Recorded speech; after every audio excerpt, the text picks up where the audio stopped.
بسم اللہ الرحمن الرحیم۔ پہلا سوال ہے، ایک ٹرک 1.5 سال سے کسی کیس میں بند ہے، اس پر زکوٰۃ ہوگی یا نہیں ہوگی؟ بڑا اہم سوال ہے۔ ٹرک پر یا جتنی بھی گاڑیاں ہیں، اگر وہ برائے تجارت ہوں تو ان پر زکوٰۃ ہوتی ہے، اگر وہ برائے تجارت نہیں ہے تو ان پر زکوٰۃ نہیں ہوتی۔ ٹرک پر زکوٰۃ نہیں ہوتی اگر کسی نے اس کو خریدا ہوا ہے، البتہ وہ جو کام کرتا ہے، جو لوڈنگ ہوتی ہے اس سے جو آمدنی ہوتی ہے، اس آمدنی پر زکوٰۃ ہے، اس گاڑی پر زکوٰۃ نہیں ہے۔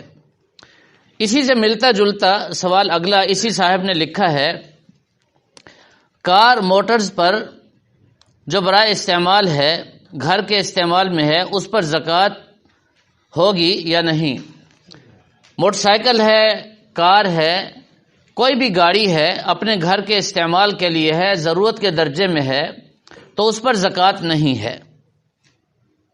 اگر یہی گاڑی برائے فروخت ہے، برائے تجارت ہے، بعض لوگ جیسے تجارت کے لیے لیتے ہیں، تو پھر اس کی مالیت پر زکوٰۃ ہوگی۔ اگر وہ برائے تجارت نہیں ہے اور ضرورت کے لیے ہے اور استعمال کے لیے ہے تو اس پر زکوٰۃ نہیں ہوگی۔